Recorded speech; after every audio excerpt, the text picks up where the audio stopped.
বন্ধুরা, আমি এখন এসে গিয়েছি উদয়পুরের চিতরগড় দুর্গ দেখার জন্য। তো Chittorgarh rail station bus stand কাছাকাছি। তো বাস স্ট্যান্ড থেকে প্রায় অটো ধরি এখানে খুব সহজেই পৌঁছানো যায় চিতরগড় দুর্গ। তো রানী পদ্মাবতী সিনেমা অনেকেই দেখেছে, সেই সিনেমায় চিতরগড় রানী পদ্মাবতীর কাহিনী দেখানো হয়েছিল। আজকে ভিডিওতে দেখাবো রাজস্থানের চিতরগড় ফোর্ট বা চিতরগড় কেল্লা।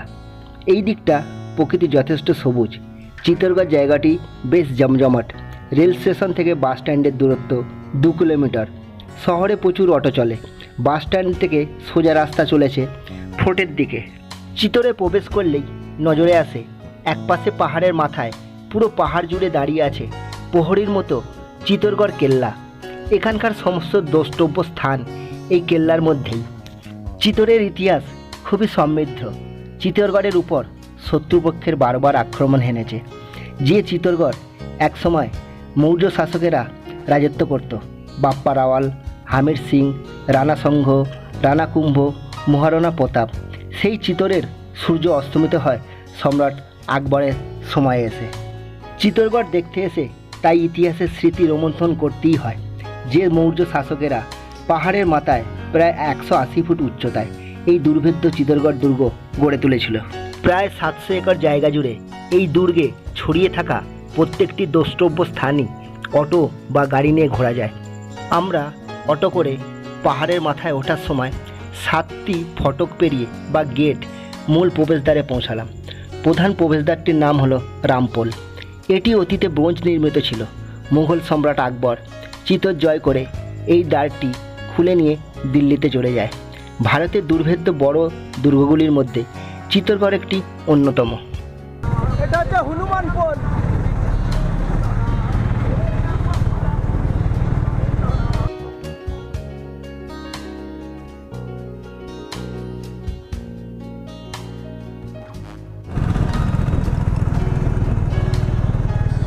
জোরোলা গেট।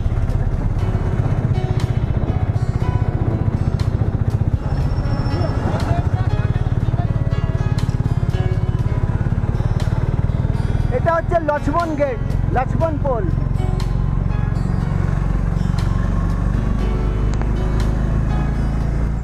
এই প্রবেশদ্বারটির নাম রামপোল।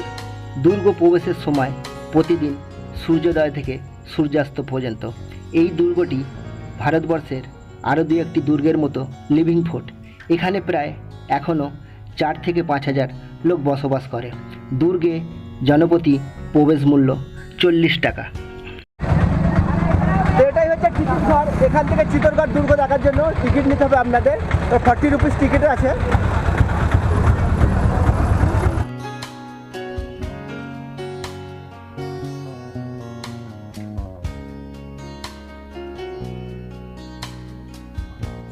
দুর্গের ভেতর প্রবেশ করে অটো থেকে নেমে বুঝতে পারলাম গাইড ছাড়া এখানে কিছুই বোঝা যাবে না। তাই আমি একটি গাইডের সাহায্য নিলাম। তা চিতরগড় দুর্গ বেড়াতে এলে অবশ্যই এখানে গাইড নেওয়া প্রয়োজন। তো এই আমাদের গাইড আছে, নাম সাবন সালভি নাম। সাবন, তো গাইড অবশ্যই প্রয়োজন। গাইড ছাড়া আপনারা এখানে কিছু বুঝতে পারবেন না, ঘুরতে পারবেন না। তো আমরা গাইড নিয়েছি, গাইড আমাদের বোঝাবে, দেখাবো। আপনারাও ভিডিওটা দেখতে থাকুন। तो यहाँ आप 2 मंदिर देखेंगे। फर्स्ट वाला मंदिर देखते हैं, कुंभ श्याम का मंदिर है, और इसी के पास में मीराबाई का मंदिर है। 7 गेट आप चढ़ के आया ना, वो इस किले का बैक साइड है। 14वीं सेंचुरी में महाराणा कुंभा ने इस किले का जब रेनोवेशन किया तो वो 7 गेट तैयार किया था ऊपर आने के लिए। सबसे पहले इस किले को 5 सेंचुरी के अंदर चंद्रगुप्त मौर्य वंश का नाम सुना? चंद्रगुप्त मौर्य वंश का नाम सुना। उन्हीं का एक वंशज है चित्रांगद मौर्य, उसी ने 7th सेंचुरी के अंदर चित्तौड़ का निर्माण करवाया। उस समय चित्तौड़गढ़ को चित्रकूट के नाम से जाना जाता। फिर 8th सेंचुरी के अंदर बप्पा रावल, सामने वाला जो मंदिर देखेंगे ना, ये मंदिर बप्पा रावल ने बनवाया था 8th सेंचुरी के अंदर। भोज के नाम से जाना जाता है। इस मंदिर के अंदर सबसे पहले विष्णु भगवान की तीसरे अवतार है वरा भगवान की मूर्ति की स्थापना करी। सामने छोटा छतरे के नीचे देखेंगे स्टेचू बना है गरुड़ का वाहन। इसी से पता चलता है ये मंदिर पहले विष्णु भगवान का टेम्पल मंदिर हुआ करता है। हिंदुस्तान के 2 प्रसिद्ध मंदिर देखे होंगे आपने। गुजरात के अंदर सोमनाथ का, जो फ्रंट वाला डिजाइन आपको देखने के लिए मिलेगा, और पीछे वाला डिजाइन उड़ीसा के अंदर जगन्नाथपुरी मंदिर का। दोनों मंदिर का टेम्पल का डिजाइन इसी मंदिर के अंदर। तो इस मंदिर के अंदर सबसे पहले वरा भगवान की मूर्ति की स्थापना करी 13 सेंचुरी में मतलब 1303 में दिल्ली के सुल्तान अलाउद्दीन खिलजी का इस किले पर फर्स्ट अटैक होता है। 6 महीना 14 दिन तक उसने इस किले को घेराबंदी करके रखा। यहाँ के राजा को युद्ध में धोखे से मार दिया गया। यहाँ की रानी पद्मिनी, जो कि मेवाड़ की सबसे खूबसूरत रानी, जिन्होंने अग्नि के अंदर कूद के जौहर कर लिया 16,000 लेडीज़ के साथ, 16,000 दासियों के साथ अग्नि के अंदर मतलब जौहर करने के बाद अलाउद्दीन खिलजी जब इस किले के अंदर आया तो सभी महल और मंदिर को डैमेज और खंडित कर दिया। अपने हिंदू समाज संस्कृति में ऐसा है कि मूर्ति डैमेज होने के बाद अपन उसकी पूजा नहीं करते। उस समय इस मंदिर के अंदर जो मूर्ति था वरा भगवान का, उस मूर्ति को डिस्ट्रॉय डैमेज कर दिया गया। डैमेज करने के बाद महाराणा कुंभा ने किले का रेनोवेशन किया 14 सेंचुरी के अंदर। तो डैमेज मूर्ति को बाहर निकाला और नई मूर्ति की स्थापना करी, राधा, कृष्ण और बलराम। प्रेजेंट टाइम में आपको यही मूर्ति आपको देखने के लिए मिलता है। डैमेज मूर्ति आपको इसी की परिक्रमा के अंदर है। तो महाराणा कुंभा ने किले का रेनोवेशन किया, तो इस मंदिर को जिसे महाराणा कुंभा तो कुंभश्याम के नाम से इस मंदिर को जाना जाता है। इसी के पास में एक छोटा मंदिर है मीराबाई का। मीराबाई के बारे में आपने सुना होगा। मीराबाई का जन्म 1503 में मेड़ता गांव के नागौरकुंडकी डिस्ट्रिक्ट में हुआ था। राजस्थान को 2 पार्ट में डिवाइड कर रखा है, मेवाड़ और मारवाड़। अभी आप मेवाड़ के अंदर है चित्तौड़गढ़। ये एशिया का सबसे बड़ा फोर्ट है। 13 किलोमीटर 700 एकड़ में किला फैला हुआ है। पूरे फोर्ट के अंदर आपका ऑटो जाता है, जैसे पार्किंग में रखना है, मोनूमेंट देखना है, फिर ऑटो से, मतलब कि हर 5 मिनट में बैठना उतरना रहता है। तो मीराबाई का जन्म 1503 में मेड़ता गांव के नागौरकुंडकी डिस्ट्रिक्ट में हुआ। उनकी शादियाँ मेवाड़ के अंदर होती है। राणा सांगा के सबसे बड़े पुत्र हैं भोजराज। भोजराज के साथ मीराबाई की शादी जब मेवाड़ के अंदर हुआ तो मीराबाई बचपन से ही कृष्ण भगवान की पूजा भक्ति कीर्तन करते थे। तो जब शादी करके आए तो अपने साथ एक कृष्ण भगवान का मूर्ति लेकर आए। तो यहाँ उन्होंने पूजा पाठ किया और मीराबाई ने मेवाड़ के 3 रूल्स तोड़े। पहले के समय में राजाओं की डेथ के बाद रानियाँ जौहर कर लेती थी, पर मीराबाई ने स्वयं ऐसा नहीं किया, क्योंकि मीरा स्वयं कृष्ण भगवान को ही अपना पति मानती थी। सेकेंड, सभी के सामने खुलेआम नाचना, गाना, पूजा भक्ति करना, ये सूर्यवंशी परिवार के राजाओं को पसंद है, क्योंकि पहले के राजा सबसे पहले सूर्य भगवान की पूजा करते थे। और तीसरा, संत रायदास महाराज का आपने नाम सुना होगा, संत रविदास महाराज, जिनके नाम से उनको जाना जाता है, जो कि मोची जमान नीची जाति के, जिनको अपना गुरु बनाया। मीराबाई ने कभी जात पात में भेद नहीं किया। मीराबाई जब भी पूजा पाठ के लिए मंदिर में जाना, सबसे पहले गुरु, आज भी अपन सबसे पहले गुरु को ही मानते हैं। तो मंदिर में जाते हैं तो गुरु, तो मीराबाई ने अपने गुरु के चरण पादुका यही बनाया। तो विक्रमादित्य जो उनका एक छोटा देवर था, तो मीराबाई के जब पति की जब नेचुरल डेथ हुई तो विक्रमादित्य जिसे चित्तौड़मान विराज गद्दी जब उसको राजा बनाया तो मीराबाई को टॉर्चर करना और परेशान करना चालू किया। मीराबाई से कहा कि आप राजघराने की बहू हैं तो आप पर्दे के अंदर, महलों के अंदर रहिए, ना कि आप सभी के सामने नाचना गाना, पूजा भक्ति करना, ये सब आपको शोभा नहीं देता। क्योंकि विधवा होने के बाद महिला सभी के सामने उठना बैठना ये आपको शोभा नहीं देता। तो मीराबाई को मारने के लिए क्रोध में आके 2 प्रयास करते हैं। फर्स्ट, एक जहर का विष का प्याला भर के दिया, जो मीराबाई जब भी कुछ भी खाना पीना सबसे पहले कृष्ण भगवान को भोग लगाना, फिर बाद में खाना। तो जब वो भोग लगाया गया तो वो अमृत के रूप में बदल गया। सेकेंड, फूलों की जो मीराबाई श्रृंगार के लिए जो फूलों की टोकरी लेकर आया करती, विक्रमादित्य उसके अंदर सांप रखे हुए, वो ये सोचता है श्रृंगार के लिए फूलों की टोकरी के अंदर हाथ डालेंगे सांप निकलेगा और मीराबाई की मृत्यु हो जाएगी। बल्कि जो सांप भेजा गया वो हार के रूप में बन गया। वो हार मीराबाई ने कृष्ण भगवान की मूर्ति को बना दिया। तो मीराबाई ने कहा कि ऐसे पति को भी क्या वरूं जो बार बार मर जाए। तो ना, ऐसे पति को भी क्या वरूं जो बार बार मर जाए, ऐसे पति को वरूं जो मरने के बाद भी अमर रहे।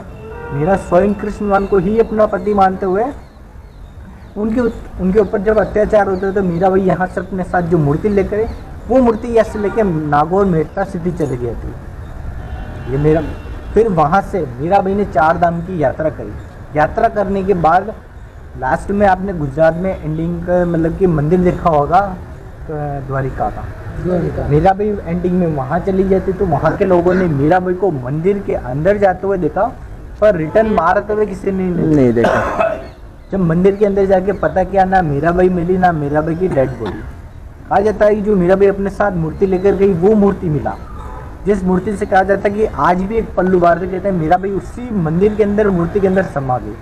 यहाँ मंदिर मतलब सुना और खाली ना रहे, तो बिरला मार्बल के मालिक ने सिर्फ आज से लगभग 20 साल पहले 2002 के अंदर वापस से नई स्थापना करी मार्बल की, मीराबाई और कृष्णवान का।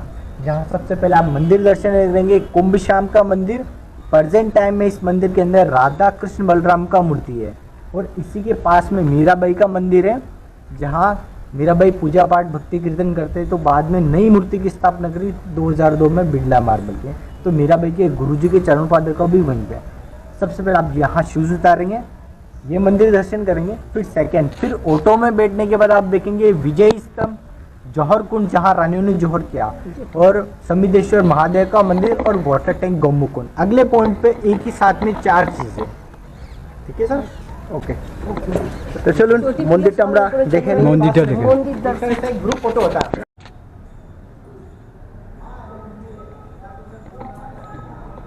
তো গাইড তো যা বলেছে গাইড তো বুঝিয়ে দিয়েছে, তো মন্দিরটা একবার দেখে নিয়ে দেবো।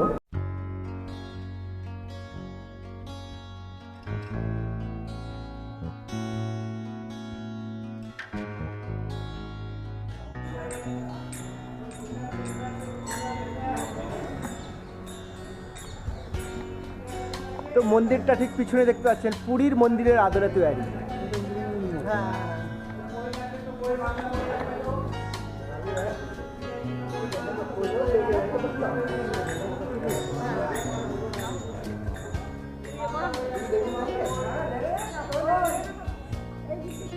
এই যে মন্দিরটি দেখা যাচ্ছে, এটি হচ্ছে মীরাবাই মন্দির। ভিতরে মীরাবাই এবং কৃষ্ণ ভগবান কা মূর্তি রয়েছে।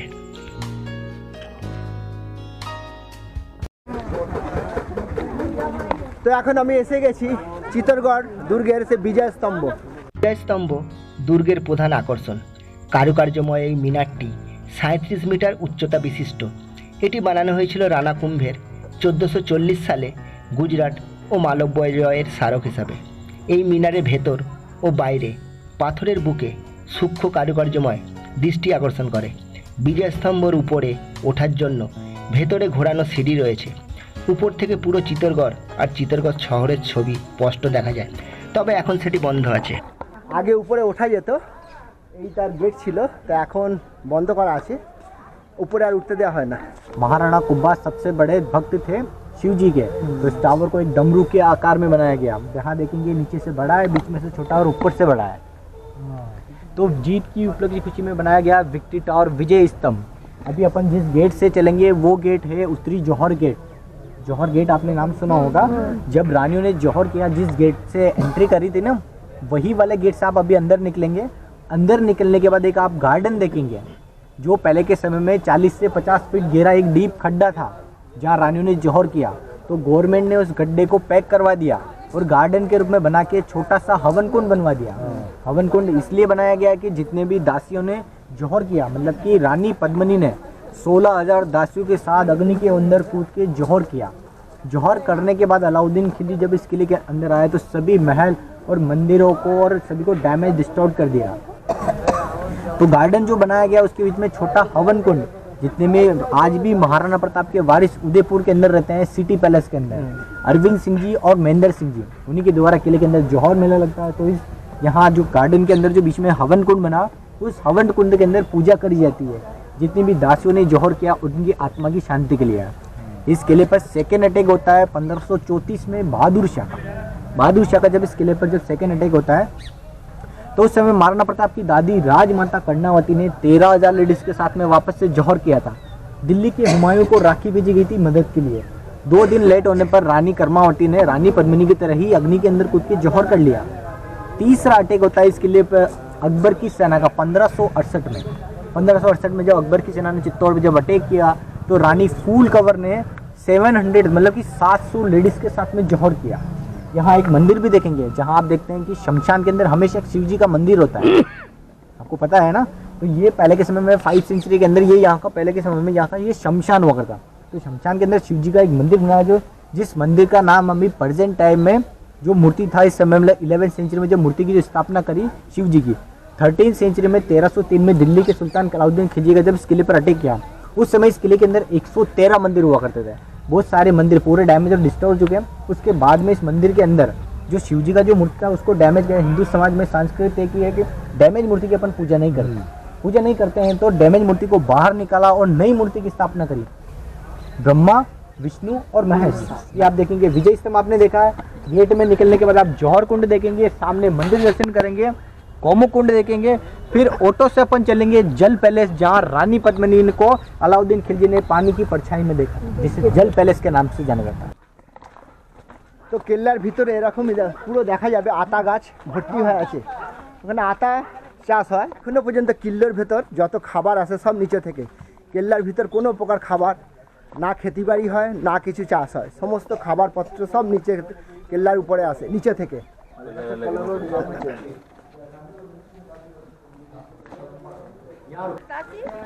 তো এটা পিছনে দেখতে পাচ্ছি, এটা জহর গেট। তা রানীও তার সঙ্গী সাথীদের নিয়ে যখন জহর করেছিল, মানে আগুনের মধ্যে লাফিয়ে আত্মহত্যা করেছিল, তা সেই হচ্ছে কুণ্ড। এখন সেখানে গার্ডেন বানিয়ে দেওয়া হয়েছে। আর সেই জায়গাটা এখন হ্যাভেন কুণ্ড বানিয়ে দিয়েছে, মানে ছোটোভাবে কুণ্ড বানিয়ে রাখা আছে, পূজা পাঠ হবে। তো এই সেই জায়গাটা ছোট দেখা যাচ্ছে আগে।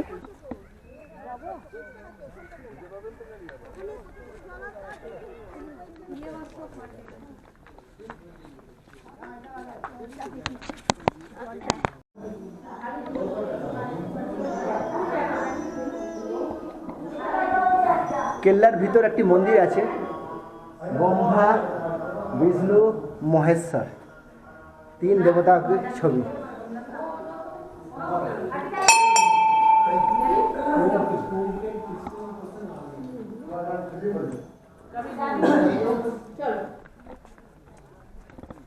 तो मुगल बादशाहों ने जो मंदिर साड़े था यहाँ पे वो तोड़ फोड़ किया था, सब टूटा हुआ सब मंदिर। এটাই হচ্ছে গোমুখ কুণ্ড। তা আপনারা অবশ্যই চিত্রগড়ে এলে গোমুখ কুণ্ড অবশ্যই দর্শন করবে। ওয়াটার ট্যাঙ্ক, গোমুখ কুণ্ড, তার মুখ থেকে জল আসছে। Right, left left left.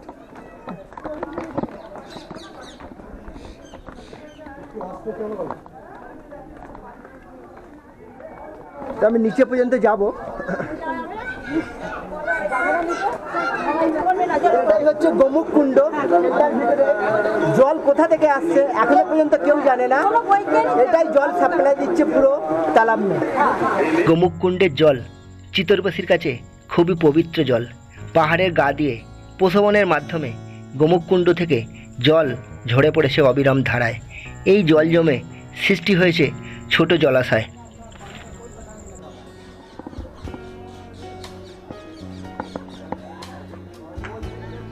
তো আপনারা দেখতে পাচ্ছেন নিচে হচ্ছে এটা গোমুখ কুণ্ড, কেল্লার ভিতরেই, পুরো কেল্লার উপর এত উঁচুতে জল।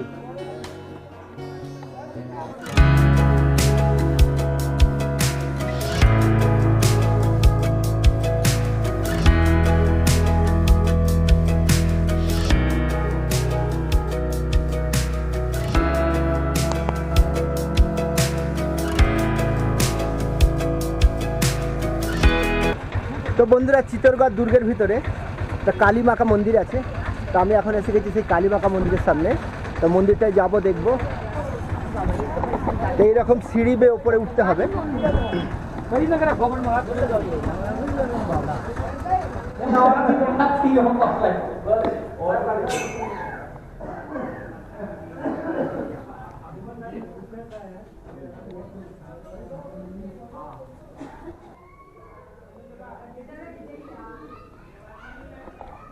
তো এটাই হচ্ছে সেই মন্দিরটা।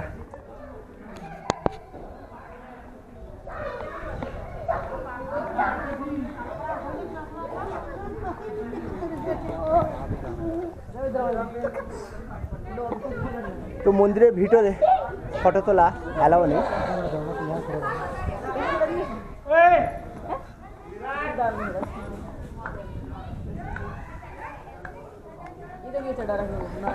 তো বাইরে থেকে যতটা পারলাম দেখিয়ে দিলাম। তো মন্দির চত্বরটা এরকম।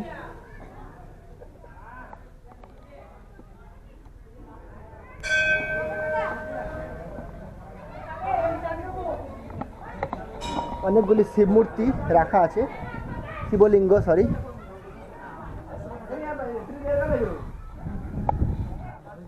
প্রদীপ টদীপ দিয়ে জ্বালানো হয়।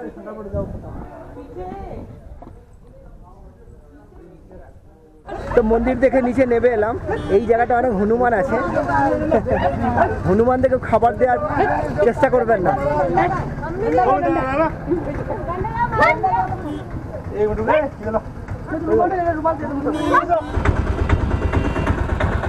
तो पूरा किला के अंदर 84 পুরো এরকম তালাব বানানো আছে। তখনকার সময় রাজারা বানিয়েছিল। এই তালাব এখন শুকিয়ে গেছে, জল নেই। তা আগে একটা দেখা যাচ্ছে জল আছে। তো এরকম টোটাল 84 তালাব বানানো হয়েছিল শুধু জলের জন্য। सामने जो आप महल देख रहे हैं ना, ये रानी पद्मिनी का महल है जो पानी के बीच में बनाया गया। पानी के बीच में इसलिए बनाया गया क्योंकि पहले के समय में एसी कूलर फैन नहीं होते थे। पानी भरने के बाद महल ठंडा रहे, इसलिए रानी का महल पानी के बीच में बनाया। रानी का आना जाना लकड़ी की बोट से हुआ करता था। वो दिख रहे हैं कुछ सीढ़ियाँ बनी हुई दिख रही है आपको, उन सीढ़ियों से रानी का आना जाना लकड़ी की बोट से हुआ करता था। गवर्नमेंट ने वो बोट बंद करवा दी। जब अलाउद्दीन खिलजी ने 1303 में जब इस किले पर फर्स्ट अटैक किया, उस समय यहाँ के राजा रावल रतन सिंह, रानी पद्मिनी के हस्बैंड ने मतलब इस किले के चारों तरफ जब उन्होंने डेरा बनाया तो किले के दरवाजे बंद कर लिए। फिर धीरे धीरे राशन पानी खत्म होने लगा। राजा लोग को अपने से पहले अपनी प्रजा की चिंता होती है, खाने पीने के लिए, क्योंकि राशन बाहर से आता था। और अलाउद्दीन खिलजी 6 महीना 14 दिन तक डेरा बना के शत्रु बन के इस किले को घेराबंदी करके रखा गया, सिर्फ रानी की एक झलक देखने के लिए। जब उसके पास भी राशन वगैरह खत्म होने लगी और उसकी सेना भी इस धूप के अंदर ऐसे मतलब यूँ हड़बड़ा और घबराने लगी, तो यहाँ से वापस उन्होंने जाने की सोचा। तो उन्होंने कहा कि हम राजपूतों की मतलब मेवाड़ की खातिरदारी देखना चाहते हैं। जब वो मेवाड़ के अंदर, तो उसको मेहमान नवाजी दावत पे बुलाया गया। दावत पे बुलाया गया तो उसने राजपूताना में उनके परंपरा थी, चाहे प्राण चले जाए पर वचन नहीं जाने चाहिए, ये उनकी परंपरा थी। तो जब वो मेहमान बन के आए तो राजघराना सभी परिवार से सभी से उनसे मिलाया गया और दिखाया गया। तो उसने रानी पद्मिनी की मांग करी, पर राजाओं में ऐसा था कि अपना सर कटवा लेंगे पर अपनी पत्नी बेगम को किसी के सामने नहीं दिखाया जाता था, क्योंकि वो मेहमान बन के आया। जो मेहमान बन के आया था अपन उसकी खातिरदारी करते हैं और उसकी जो मांगता है उसको विश पूरी करता है।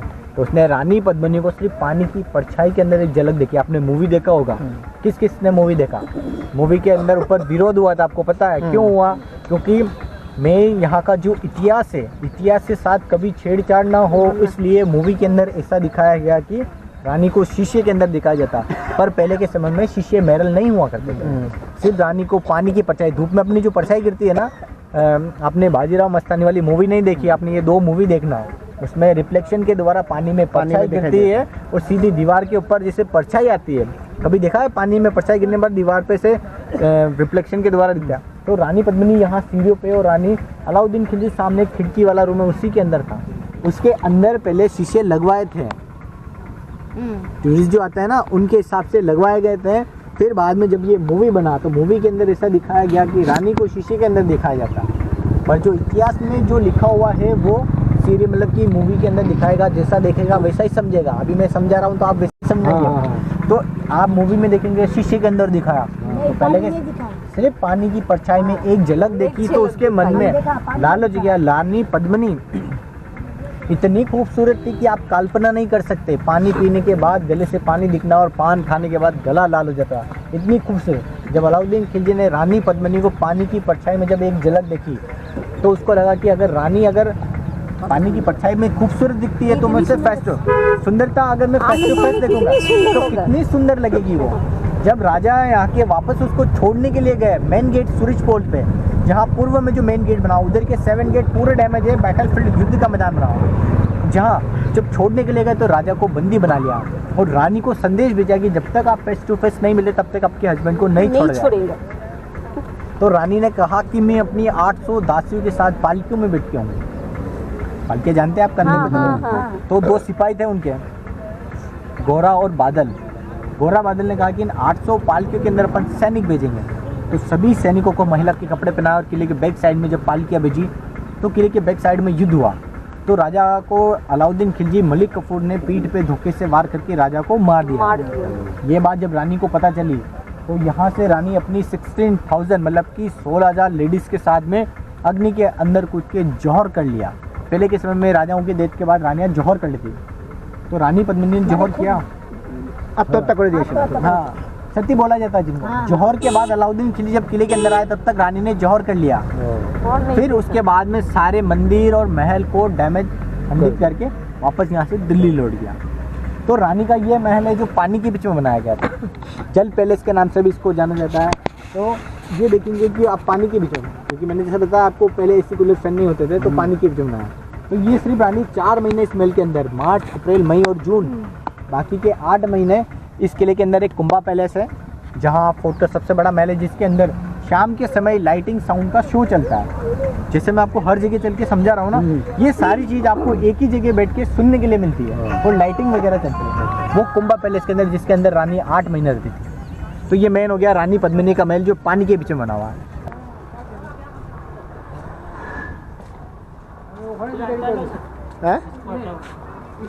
कैमरा बंद कर दिए, कैमरा बंद कर दो, मोबाइल। তো আমার পিছনেই আপনারা দেখতে পাচ্ছেন, এটা হচ্ছে রানী পদ্মাবতীর মহল ছিল। আলাউদ্দিন খলজি যখন রানী পদ্মাবতীকে দেখতে চেয়েছিল, তখন রাজার 2 সেনা গোড়া ও বাদল আলাউদ্দিন খলজির গর্দানে তরোয়াল ঠেকিয়ে রানী এই মহলের সিঁড়িতে দাঁড়িয়ে থেকে তার জলের পারছাইয়া এই দিবারের মধ্যে আলাউদ্দিন খলজিকে দেখানো হয়েছিল। রানী মহলে যাওয়ার জন্য বোটে করে যেত, তা এইটা যাওয়ার রাস্তাটা এইখান থেকে গিয়ে বোটে করে তার মহলে রানী পৌঁছাতো। তো এখন গভর্নমেंट बोट बंद कर दिए, जगह जावर रास्ता बंद कर दिए। राजा के टाइम में ऐसे ऊपर सब छाद छिलो, बाड़ी छिलो, घर छिलो, तो एखन सब तोड़फोड़ हो गए, भेंगे गए, एखन सब गार्डन बानिए दिए।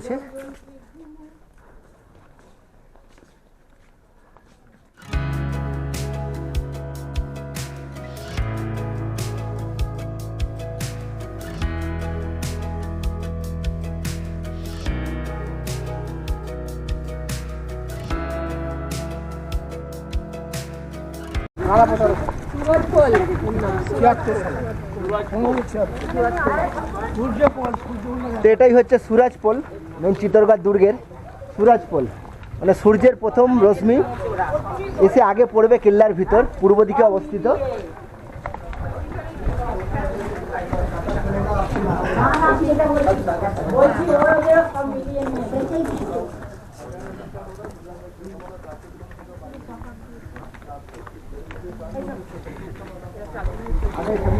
তো রাজা লোক আগে ওই দিক দিয়ে আসতো, নিচে অনেক সিঁড়ি করা আছে।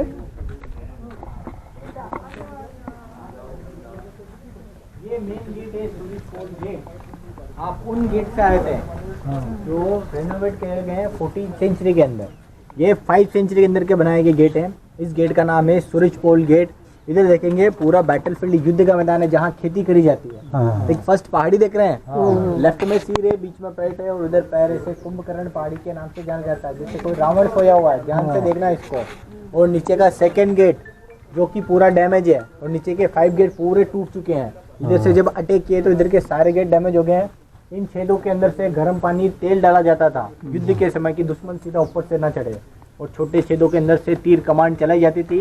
आज भी सूर्य उदय होता है तब ये गेट खुलता है, सनसेट के बाद ये गेट बंद होता है। देखिए छोटा वाला गेट जो देख रहे हैं ना, वो खुला रहता है बंद होने के बाद। ऐसे देख रहे हैं कीले लग रहे हैं, कीले हाथियों को रोकने के लिए कीले लगाए गए हैं, जिनके ऊपर जहर का लेप। हाथी जब किले के ऊपर चढ़ाई करता है, धक्का लगाता है तो हाथी की मृत्यु हो जाया करती थी, तो हाथियों को रोकने के लिए कीले लगाए गए। नीचे जहाँ यहाँ नीचे एक छोटा गाँव है सूरज पोल गेट, यहाँ कुछ ट्राइबल लोग रहते हैं जो अपने हाथों से चरखा, देखा आपने चरखा चलता है, सेतुज के पत्ते के ऊपर कीड़ा पलता है, मुंह से लाल छोड़ता है जो रेशम का धागा बनता है। किले के अंदर सीताफल के फाइबर की खेती करी जाती है, इन्हें लाइन वाटर चूने के पानी के अंदर गलाकर उनका रेशम का धागा तैयार किया जाता है जो चरखे के ऊपर बनता है। पहले के समय में डॉक्टर वैद्य लोग नहीं होते थे, जड़ी बूटियों से आदिवासी ट्राइबल लोग ही राजाओं का इलाज करते थे। जैसे कि आप कभी गर्म पट्टा यूज करते हैं, उसके अंदर कुछ नहीं होता, फिर भी वो गर्मी उत्पाद करता है क्योंकि उसके अंदर जड़ी बूटियों की रेशों की धागे होते हैं। यहाँ किले के बैक साइड में आदिवासी ट्राइबल लोग अपने हाथों से 22 प्रकार की हर्बल जड़ी बूटियों की खेती करी जाती है, जिसमें पहले के समय में जब राजा लोग घोड़े के ऊपर इनके ऊपर जब सवार करके जाते थे तो हाथों का, घुटनों का, जो पैरों का दर्द होता है, अपन गोली लेता है अभी, पहले गोली नहीं आता था, तो उनका जो बॉडी का जो पेन का जो दर्द होता था तो उन्होंने सीताफल के फाइबर का चरखे के ऊपर एक शीट बनाया, जिसको नॉर्मल कपड़े के बीच में डाल के घोड़े के ऊपर, राजाओं के बेड के ऊपर बिछा के जब ओढ़ के सोते थे तो बॉडी का, पेन का और अस्थमा वगैरह जो भी होता है सांस का, वो सारा तकलीफ दूर हो जाया करता था। सूरजपुलेर गेट हाथी घोड़ा को रोकार जन्य तीर बना हुआ है, देखा है तीर।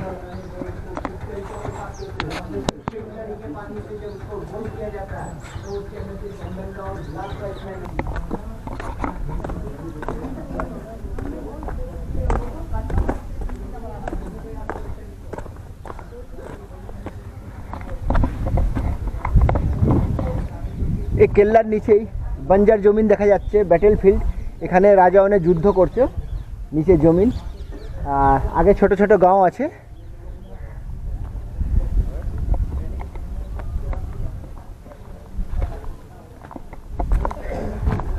আর এটাই ছিল তখনকার সময় গেট। গেট এখন তোড়ফোড় হয়ে গেছে, ভেঙে গেছে।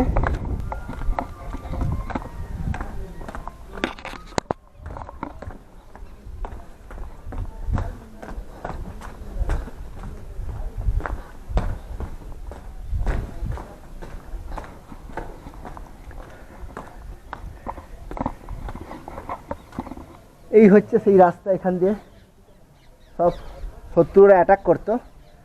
মেন গেট ছিল সুরাজপুলের।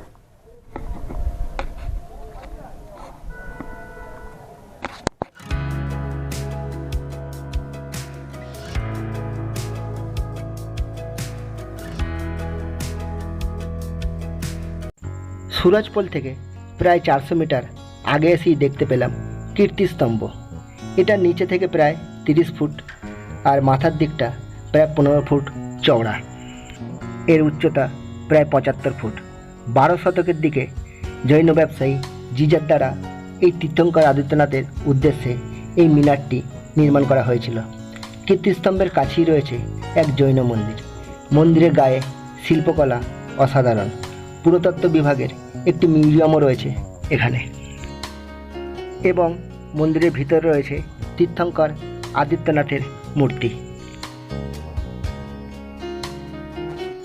দুর্গ ঘোরা শেষ করে অপূর্ব সূর্যাস্ত দেখে নেমে এলাম শহরের বুকে। সন্ধ্যার সময় কেল্লার গায়ে জ্বলে উঠেছে বিজলিবাতির আলো। দূর থেকে আলোমোখা কেল্লাকে দেখতে ঝলমলে লাগছে।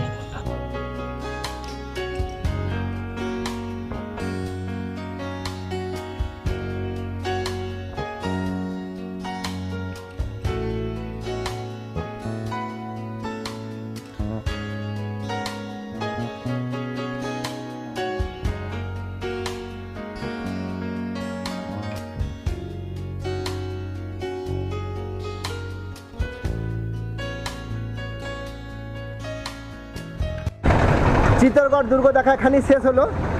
ভিডিওটা ভালো লাগলে অবশ্যই লাইক, শেয়ার, কমেন্ট করতে ভুলবেন না। আর আমার চ্যানেলে যারা নতুন, চ্যানেলটাকে অবশ্যই সাবস্ক্রাইব করুন।